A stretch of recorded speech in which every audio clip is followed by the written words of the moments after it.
Hi, I'm Michael of M.O.D Catering Services. Welcome back to my YouTube channel. In this video, I'm going to teach you how to make a figure 5 and 0, that's 50k, 5 and 0, and you're going to carve out from our cake. This is our red velvet cake, and this is our fruit cake. So stay tuned, don't go anywhere. So I had to divide all layers or all sheet cakes into two. So this is our first half from our red velvet. I'm going to sandwich that with our meringue buttercream. Gently spread it till I have it covering most of my cake. Then I add in my filling cream. I used praline chocolate, that's from Bluebeat, to sandwich my cake. Then I added my fruit cake layer. My fruit cake are mostly very spongy. That's why I decided to layer that on top of our red velvet. So I'm gently going to lift that onto our cake. Then I set it aside and reach out for my second cake. So this is also our second cake. Sandwiching same. Then I add in my chocolate praline as my filling cream. Then comes my very last layer, that is my fruit cake. Then we gently lift our fruit cake onto our red velvet cake after sandwiching with our meringue buttercream and praline. So here we printed out the templates, but later we realized the templates were very small for our sheet cake. So I still use the template as a guideline, but had to do a freehand trimming. That is how our final cake, or that's how the final cake is going to look like. And this is the sheet cake I'm trimming from. So just imagine having to print out a template and realizing your template is very smaller than the cake you're actually going to do. So we just place it on top using it as a guideline, so we get the shape of, or the round or the zero we were looking for. So we use that as a template, and with a free hand we sliced around it to make sure we are getting our zero. When we were done, we had to also trim and make sure we have a perfect zero, just as I showed earlier. Carving of cakes takes a lot of time and effort. Any least mistake, you end up messing up your whole shape, and any slightest mistake, you end up you keep trimming till your cake might even end up becoming very smaller. So you have to make sure anytime you are carving a cake, you are being extra careful and super careful.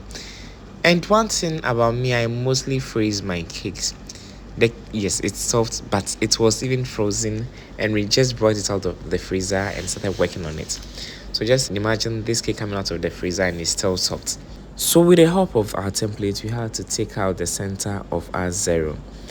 Though the template was small, when we were done, we had to create extra trimming around it because we couldn't use this as our zero, because it will look awkward and it will make our zero look smaller in the center.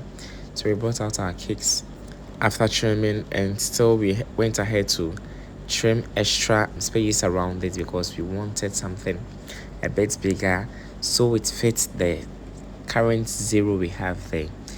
We were working with a template as a guideline, but we had to do something bigger to fit the shape we have there, because looking at this big zero with that smaller centered hole in there wouldn't help. So we had to just keep trimming the edges till we got something beautiful enough to fit our zero. So we kept trimming, brought out the cake crumbs, we kept trimming till we got our perfect shape. After we were done, we had to trim the sides once more so we know we have our perfect zero. And now, since we have this huge zero, we have to make sure our 5 is also being in the same diameter or size as our zero. So I still use the template and had to do a freehand cut with our 5 as well. So as you can see, my carving is nowhere near my paper. So with the help of the 5, I needed the shape of the 5, and that is what I did. So I had to just bring it off and now use my discretion or proceed from here with my free hand. This round the 5 wouldn't help, but I had to make sure I was getting the shape and everything. So I had to just put it in there and see if I'm on track or I'm going wayward or I'm even going out of design. So I had to make sure gently. Please don't cut instantly. you have to make sure you are just creating a pattern. When you are done, you can just then go in with your full knife, that's your carving or serrated knife. Then you can just cut everything. If you start slicing everything from the onset and you realize your cake was too big or too small, you might end up either patching or you might end up having to, it will just stress your life for you. So please do not cut, just make an incision, just something light to make your sketch. When you're done, then you can reach out for your serrated knife and do your cutting. So here I'd already gotten my sketch from the knife, so now I'm going to just do my cutting. Then we get our 5. So gently I'm just going to pass our knife all around till we get our beautiful 5 out of this. Well, as you can see, we are almost getting there with our 5. And please, whenever you are done carving and bringing out a piece of cake, please be careful before you mess up your whole carved cake. So we are just going to gently pass our knife through our 5. That's the base of our 5. Then gradually we bring out our cake after making our sketch or cutting through.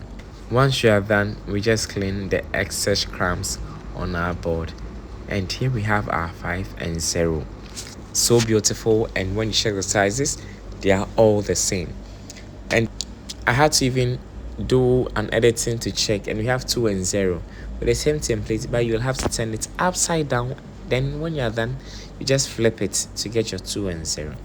So I'm using my white chocolate ganache. I'm first of all going to crumb coat.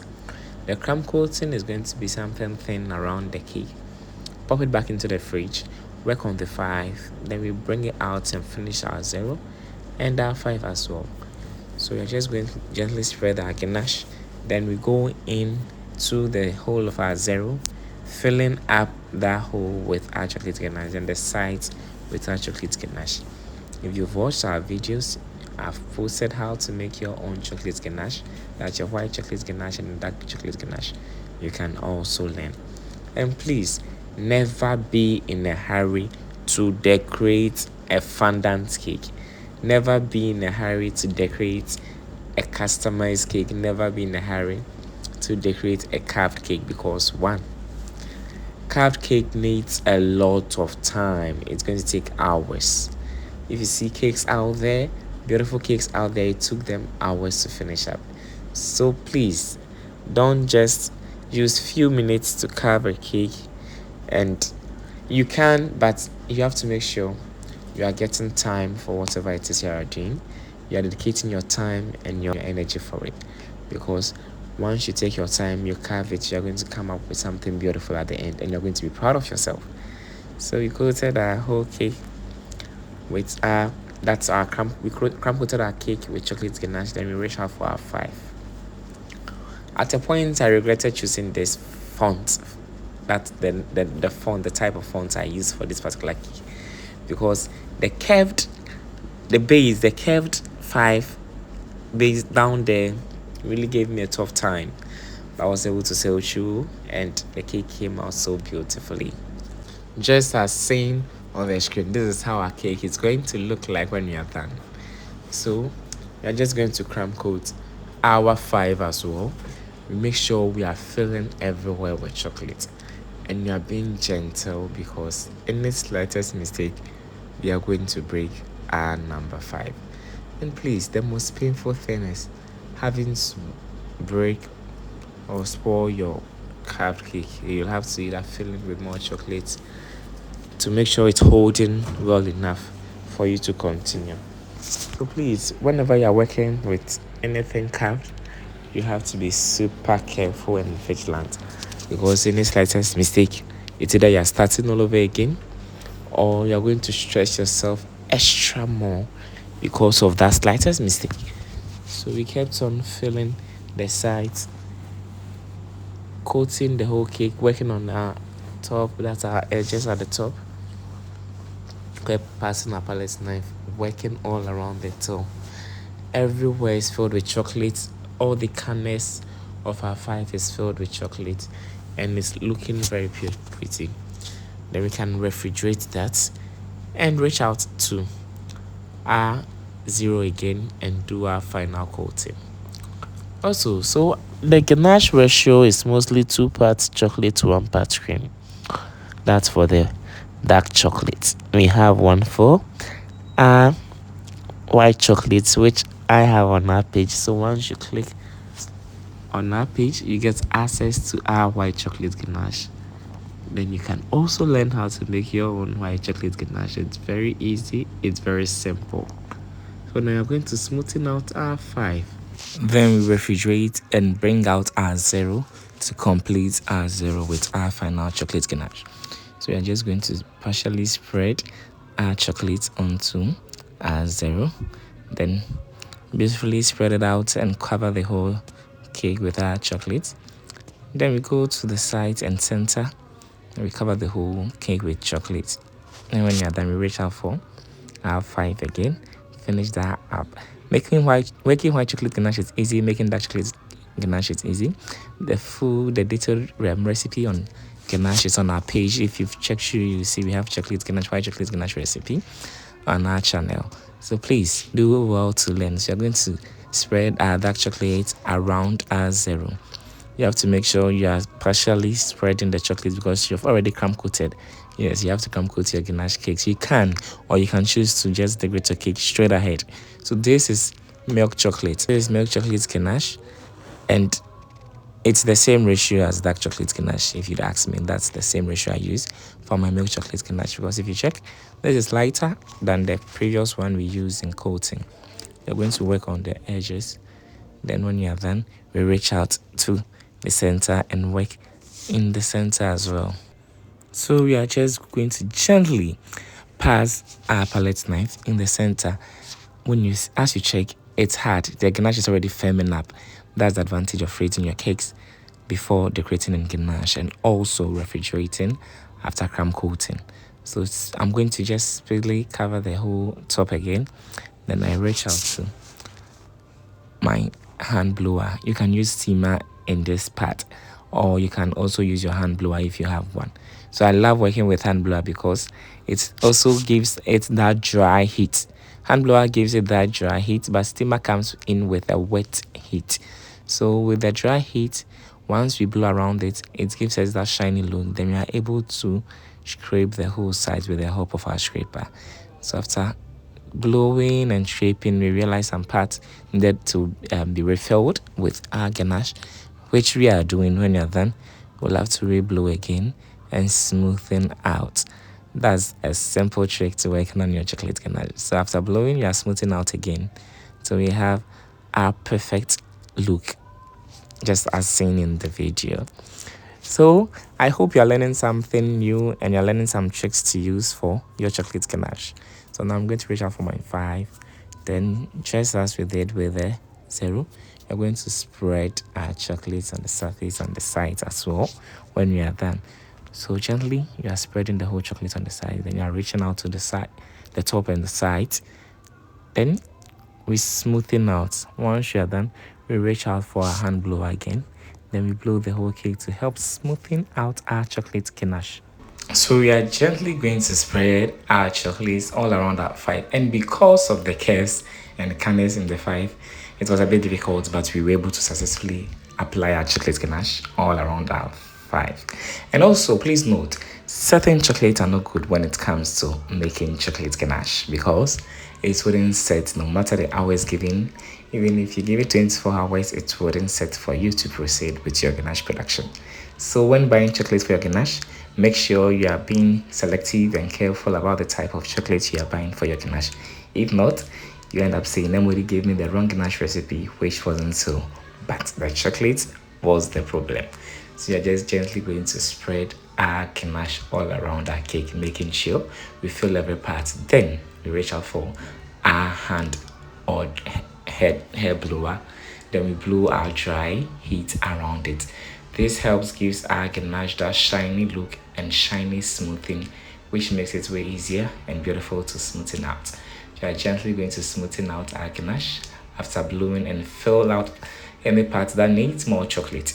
As you keep blowing and scraping, you realize you need to refill your ganache, and you have to do that. So after refilling, we blow it again, and with the help of our scraper, we scrape the whole sides. So we are not done, but our 5 is already looking beautiful. So I'm just going to gently apply more chocolate, scrape very well, apply more chocolate, scrape very well. So we have our chocolate evenly spread around our 5 and looking so beautiful and seamless to proceed with fondant carving. Also, I didn't cover the cake or Ganache 50 in fondant. So if you'd want to learn how we or see how we covered that in R5 and 0, let me know in the comment section below, because we would also love to drop that. If not, we will just leave the ganache cake here and just leave out the fondant. If you'd love to learn how we covered it in fondant too, just let us know in the comment section by saying, I want to learn how we covered it. Then we'll drop a video on how we cover that in our fondant. So now we reach out for our cake, which was in the fridge. Then we trim the whole edges. After trimming, we use the hand blower to blow the whole ganache in to smoothen the very top. When you are done, we are going to smoothen the sides and work on the edges, and you are going to just love the final outlook of our 0. So working with chocolate ganache is very easy, and working on cakes with chocolate ganache is so easy. Even carved cake was easy to decorate with our chocolate ganache. And will you guess if I tell you I used less than 2 kg chocolate for all this? Yes, you'll doubt that, because I hardly waste chocolate ganache on my cakes, and they'll all turn out so beautiful and perfect. That's how I work. So I try to blow my knives to be able to cut and also smoothen the sides of my 5, as you saw in the video. So we are just going to finally smoothen the whole edges, smoothing out the edges, then smoothing out some sides. Then our 5 and 0 is ready. I hope you've learned something new today, and you are definitely going to try this out with all the tricks, tips I gave you in this video. If you need a full recipe, we have a video with how to make our chocolate ganache recipe. In there we have our white chocolate ganache recipe in one of our videos, and we have our dark chocolate ganache. As I said, the ratio is 2:1. You dice up your chocolate, then you heat up your whipping cream, you pour over your chocolate, you stir that together, then you allow that to set for hours. It will set, then you're good to go. So you're going to work on the edges, and here we have our 5 and 0 ready to be decorated in fondant. I hope you've learned something new today. You are working on our edges, and you are definitely going to share this with your friends to also learn. Please be a good friend, share with your friends to also learn something new today from Chef M.O.D.